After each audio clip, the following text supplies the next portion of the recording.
6'10" freshman center Lathan Sommerville of Rutgers has entered the transfer portal with a do not contact tag. Now, we're going to be doing a lot of portal videos on here on this channel, and I want to give a quick do not contact update.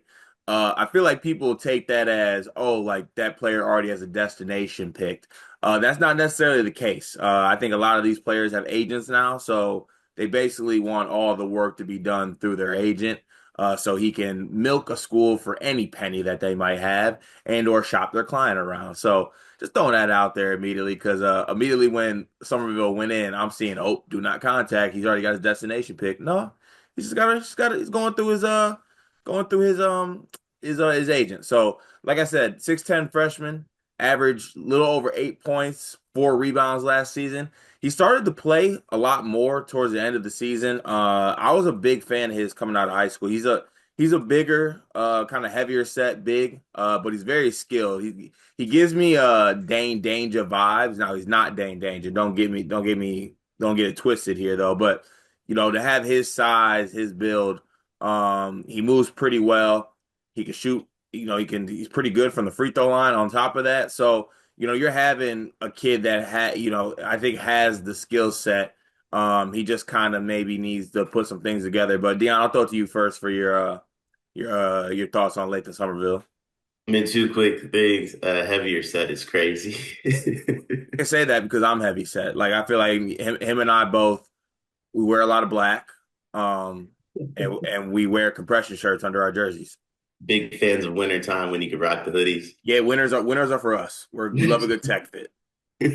um, I do appreciate the clarification on the do not contact aspect. Whenever I saw the do not contact, I'm like, why are you snitching on yourself for tampering? Because that's all do not contact meant to me in the beginning. But yeah, I mean he's an interesting player. I said this before you clicked record. The most obvious transfer portal guy in the history of the transfer portal. Like this guy, this guy entered the portal just immediately. But he's an interesting player because I feel like on one hand he does a lot of stuff that if you're building a program you want your center to be able to do, right? Like you mentioned he's able to hit free throws. He doesn't foul at a crazy high clip. It's not low either, but 2.5 fouls across 21 minutes. Like you can work with that from your freshman center. He scores the ball well. Like you said, he moves well. But at the same time, if I'm other teams, um, specifically if you played Rutgers, you went into the Rutgers game thinking to yourself, well, they have no big men. And now one of their big men are in the transfer portal. So it's like the scouting report on Rutgers goes away from necessarily the most positive discussion about him, I guess you could say. But at the same time, I think he does a lot of stuff well that you want your big men to do. And sometimes you just need a change of scenery, but he has a skill set that you would love to have in the center. Yeah, I mean he was a highly rated, top 100 recruit, extremely impressive career. He's from like the rural Chicago area. I always mess this up when I talk about Chicago. Like I say, a kid's from Chicago, and then everyone gets in the comments like he's from Peoria, and I'm like, you're from Chicago in my head. I'm sorry, like it just is what it is. But very successful career. He was the runner up for Mr. Basketball behind Merez, so like that shows you kind of how good of a player he was. And look. I watched a lot of Somerville in high school because, I was intrigued by his game. And I actually saw a game of his versus Merez where I was like, who's that other dude that he's playing up against? And he was really, really good. Um, it's just the thing with Somerville, and this might be a freshman issue, but my guy struggles with defense mightily. He's not a rim protector. He's just not, the defensive instincts aren't really there, which made it interesting why he chose Rutgers in the first place, because kind of it's like Pikel's defense, defense, defense, and Somerville's just not that type of center. But the offensive skill set is there, right? Like he can pass, he can shoot, he's fleet of foot. That's where I got kind of the danger comp a little bit. He's not danger, don't get me wrong here, but this would be like a great value danger, like that non-brand cereal danger is what Mhm. Somerville could be. So I think it'd be interesting to see like what his next spot is because I think he would thrive in a setting where you kind of just you embrace what his skills are, right? Like you embrace that he's just this offensive kind of center that you can put out there that maybe you can't play the whole game unless your team is defense optional. But he's a guy that has a skill set that you can, put a 6'10" center out there and offensively he can give you something. Well, I got the perfect school for him. Defense optional. By the way, he is from Peoria. I don't know if you knew that when you were saying what you said, but comment section might cook you because he's actually from there. Can't imagine. Uh, defense optional from Peoria, Illinois.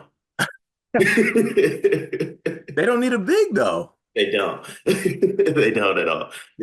I'm trying to think though, because obviously being from that, that area, um, it'd be interesting to see what schools he goes to. I'm looking up his profile right here. He's saying that Bradley Beal coached him at EYBL level. So I'm thinking maybe he played because like some of those Chicago kids, they play for like the Missouri AAU team because I guess the border is like really close, like EJ Liddell S type thing. Yeah.